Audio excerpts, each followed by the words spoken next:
lamentar las declaraciones del presidente Andrés Manuel López Obrador hoy en la mañanera en Oaxaca, en donde admite, Toño, admite que él avala, que él aprobó, que él estuvo de acuerdo con liberar a el hijo del Chapo Guzmán allá en Culiacán en el operativo de ayer. Fue una conferencia de prensa mañanera en la que advertía al principio que no hablaría precisamente del caso Culiacán porque se daría una segunda conferencia de prensa con su gabinete de seguridad, pero que en el transcurso y debido a las preguntas de los colegas se anima a hacer declaraciones tan contundentes como: fue un operativo, se buscaba aprender a un personaje con orden de aprehensión, ya tenemos claro que era el hijo del Chapo Guzmán, quien es buscado para extradición por las autoridades estadounidenses. Y dice el presidente: yo avalé, yo aprobé, poniéndole pecho a las críticas. Eso también habla de una valentía política del presidente Andrés Manuel López Obrador. Yo avalé que se liberara para no poner en riesgo a la sociedad de Culiacán. Así lo dijo el presidente Andrés Manuel López Obrador. A mí me informaron por la tarde, hoy van a dar el relato sobre los acontecimientos en el tiempo. Esto comenzó alrededor de las 3 de la tarde, un poco más. Me informaron y de inmediato se reunieron los integrantes del Gabinete de Seguridad para darle seguimiento a todo este asunto.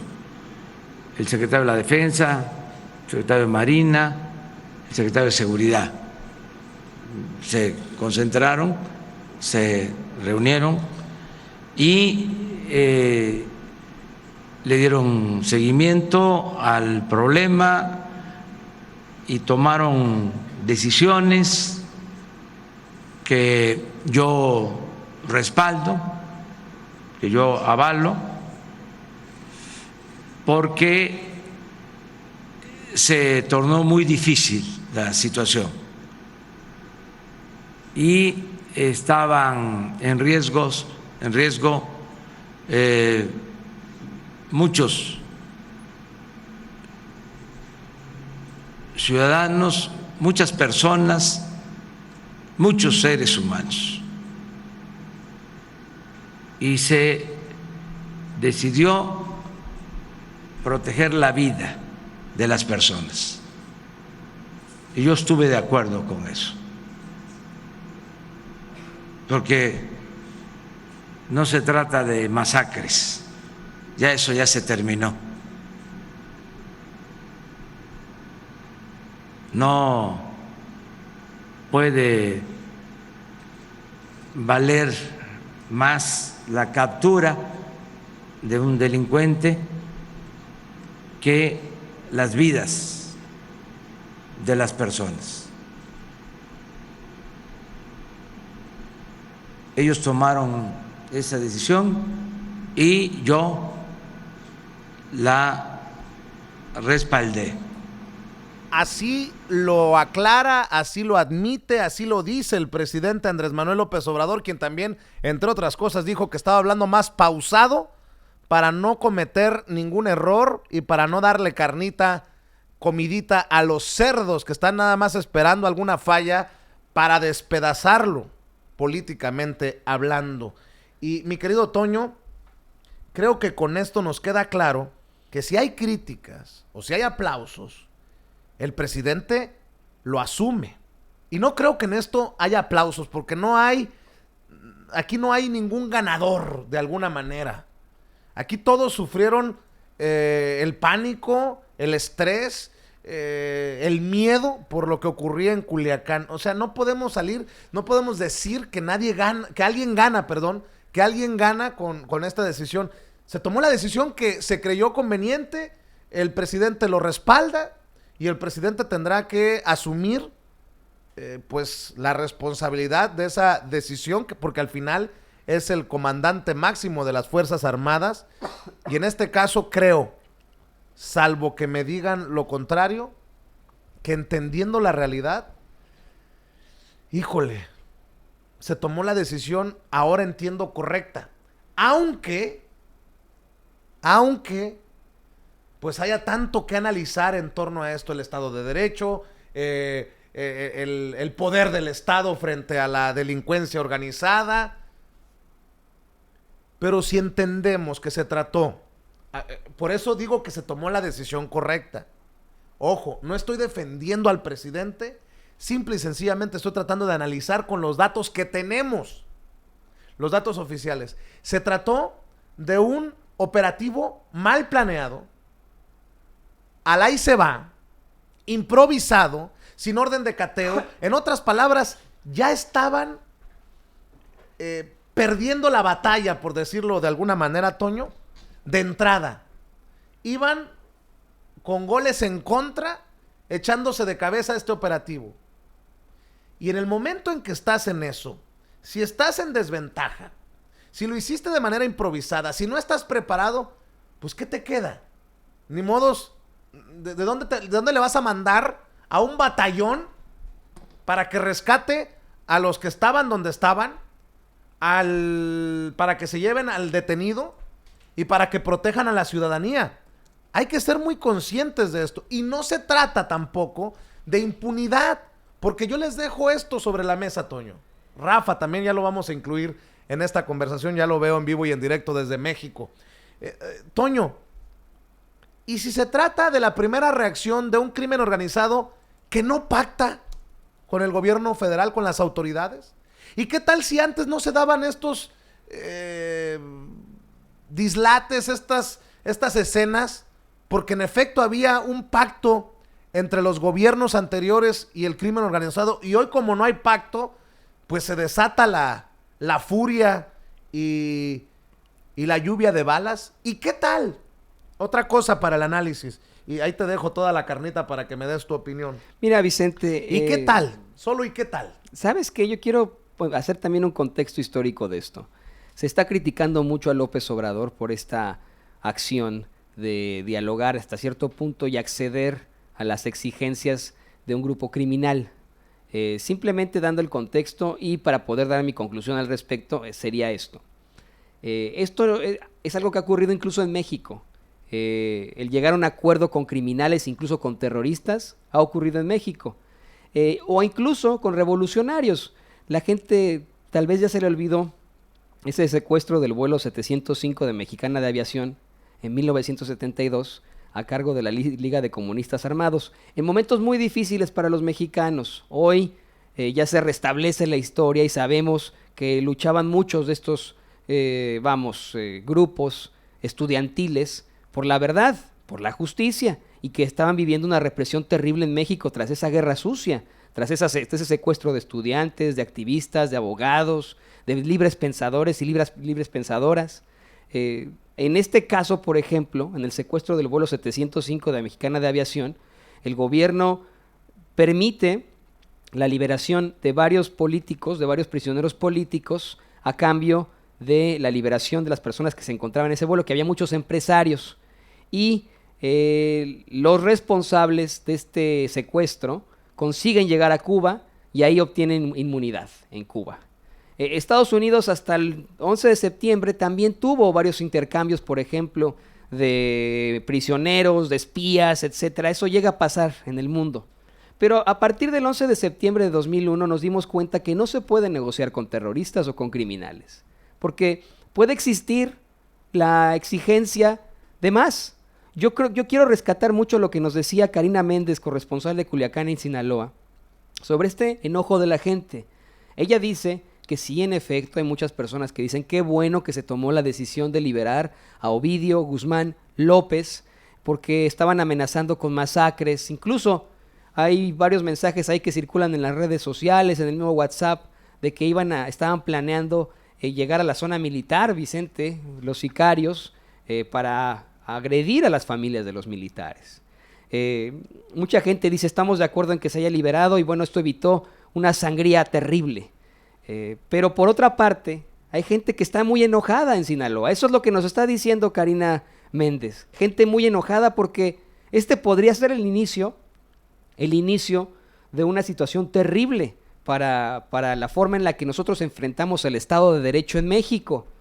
Esto podría significar, Vicente, Rafa, público consentidor, que en cualquier otro momento un grupo armado con ese músculo como lo tiene el cártel de Sinaloa tome ciudades para obtener sus fines. Pero Toño, entiendo perfectamente tu punto, entiendo perfectamente el coraje de muchas personas y entiendo que lo analicen si no tuviera de esa manera, pero ya tenemos otros datos. No es lo mismo decir, hubo un pinche operativo con el músculo del ejército y se enfrentaron con los narcos con su músculo y salieron perdiendo los militares y tuvieron que doblar las manitas. Aquí lo que admite, y está muy cabrón, por eso hay que analizar las declaraciones de esta mañana de Luis Crescencio Sandoval, el secretario de la Defensa Nacional, que dice, se tiraron a un operativo improvisado, se tiraron sin estar preparados, no previeron las consecuencias. Esa es la gran diferencia, Toño. Sí, Vicente, pero vamos a ponerlo en esta óptica. ¿Cuándo va a haber un operativo de esa magnitud? El presidente López Obrador ya lo ha dicho, yo no quiero represalias, yo no quiero masacres, yo estoy buscando la paz. Y entonces, ¿quién ordenó ese operativo para ir por el hijo del Chapo Guzmán sin estar preparados y poniendo en riesgo todo lo que a lo que le ha apostado el presidente Andrés Manuel López Obrador en su gobierno de la Cuarta Transformación? Ese es el gran punto. Es que el secretario, el general secretario de la Defensa, Crescencio Sandoval, lo dice. Así cuando una reportera harta de toda la conferencia se le sale verdaderamente el corazón ahí, dice, ustedes van a renunciar, y le entendemos perfectamente por lo que pasó aquí en Sinaloa, por ponernos en riesgo aquí a los sinaloenses. ¿Ustedes van a renunciar? ¿Qué pasa con esto?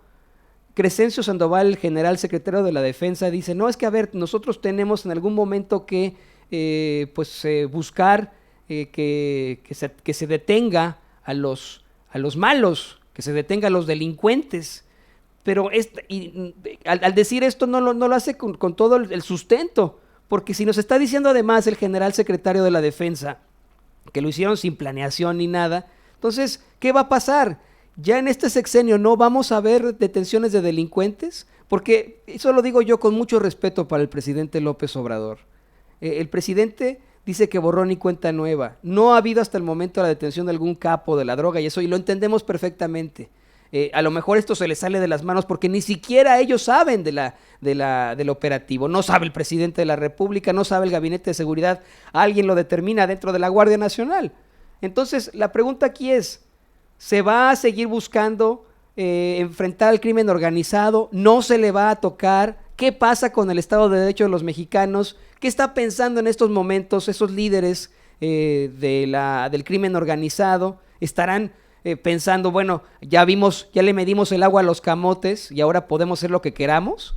Pues sería una visión muy sesgada, si así lo piensan incluso los líderes del crimen organizado, Toño, porque insisto, se está señalando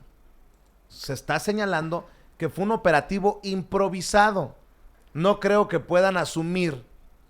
Es más, fue tan improvisado que agarraron a los militares con las manos en la bolsa para detenerlos y sacarlos de la caseta de cobro. Tan es así que vemos imágenes de militares preparándose en el cuartel ante el posible arribo de miembros del crimen organizado. Creo que aquí, fíjate, si hay tal cosa, fue un episodio en lo que todo estuvo mal. Sí. Todo estuvo mal. Sí. Hasta la comunicación del secretario de Seguridad Pública, todo estuvo mal. Y yo reafirmo aquí en esto, Vicente, o sea, vamos a ser muy objetivos. Así como estoy pidiendo yo que exista un Estado de Derecho, así también quiero que seamos objetivos en la parte del momento histórico que estamos viviendo. ¿Por qué esta semana 3 masacres? Esta semana en la que dan a conocer el gobierno de la Cuarta Transformación, da a conocer su informe sobre seguridad. ¿Por qué ayer ocurren estos enfrentamientos? Ayer que se da a conocer el banderazo de salida para la construcción del Aeropuerto Internacional Felipe Ángeles en Santa Lucía. ¿No les parece raro? Esto no es teoría de conspiración, preguntemos, seamos objetivos. Más raro que en esta semana se haya presentado la estrategia de seguridad y el balance. Más raro que lunes y martes haya hablado de seguridad nacional, de los índices de violencia, y que esto se dé en esta misma semana. Y déjame también escuchar las opiniones, si me permites, Toño, de nuestro amigo Rafa Herrera, nuestro corresponsal en Palacio Nacional, quien hoy transmite desde cualquier parte de la Ciudad de México, porque la mañanera fue en Oaxaca. Rafa, te saludamos y te escuchamos. Adelante. Muy buenos días, Vicente, Toño, Ceci, don David y toda la gente linda que nos está viendo. Estoy acá atrás en Chicago, si se alcanzan a verlo aquí los edificios. Pues mira, déjenme ponerlo así. No fue una negociación esto que se habla del presidente Andrés Manuel López Obrador con el crimen organizado. Negociación fue la del Chapo con Enrique Peña Nieto, que le pedía $200 millones y el Chapo le dijo, te doy 100. Y eso se habló del juicio del Chapo Guzmán. Eso es nomás para que quede claro y que la gente lo tenga en contexto. Aquí se tomó una decisión por parte del Gabinete de Seguridad que avala el presidente Andrés Manuel López Obrador para proteger a los ciudadanos debido a cómo ya se estaba tornando todo el contexto de la violencia. Aquí hablan de que encuentran al hijo del Chapo Guzmán, lo encuentran en este domicilio, lo rodean, viene el enfrentamiento y es lógico que el crimen organizado, pensando que iban a intervenir, que lo iban a agarrar, lo que hicieron fue lo mismo que hicieron en Michoacán en el 2010. Bloquearon todas las salidas, en este caso de Sinaloa. ¿Para qué? Para que no pudieran salir, para que no pudieran sacarlo. Y se hizo un verdadero desmadre. Y aquí viene la crítica. Claro que estuvo muy mal todo el contexto de la estrategia. Por eso tuvieron que replegarse y por eso tuvieron que, en este sentido, doblar las manos, Vicente, Toño. Y ahí viene la crítica. Creo que en este sentido, Alfonso Durazo cometió un error. Yo lo veo de esa manera. Va a tener de verdad que trabajar, pero firme, contra el crimen organizado. Decía Toño, ¿cómo se va a enfrentar si el presidente no quiere balazo? Pues va a tener que ser con inteligencia, con estrategia y con inteligencia financiera, para que también vayan mermando el poder adquisitivo del crimen organizado, porque si esto se sigue saliendo del control, no quiero pensar en otros estados donde también hay cárteles muy fuertes, como los Zetas, como el cártel de Jalisco Nueva Generación, etcétera, que tienen también tanto poder, que desgraciadamente agarren de escudo a la ciudadanía y pongan en peligro a todos los ciudadanos. Entonces, tiene que venir una estrategia, sí tiene que venir la crítica, porque la verdad, creo que se equivocaron, creo que la decisión a lo mejor era la más sana, pero deben de trabajar en la estrategia. Vicente, Toño, no sé cómo lo vean ustedes. Pues sí, una estrategia que pues ayer falló. Si no podemos hablar de una estrategia fallida en lo general, como dice Alfonso Durazo, sí, este operativo fue fallido y todo estuvo mal. Hasta la intervención de Alfonso Durazo, hasta las lagunas sin datos, sin información, dejando a la ciudadanía en la total indefensión, la total zozobra. Todo estuvo mal. Tiene que asumir también el Gabinete de Seguridad la responsabilidad ante una situación como esta. Ahora, el presidente hace un llamado hoy en la mañana que a mí, en lo particular,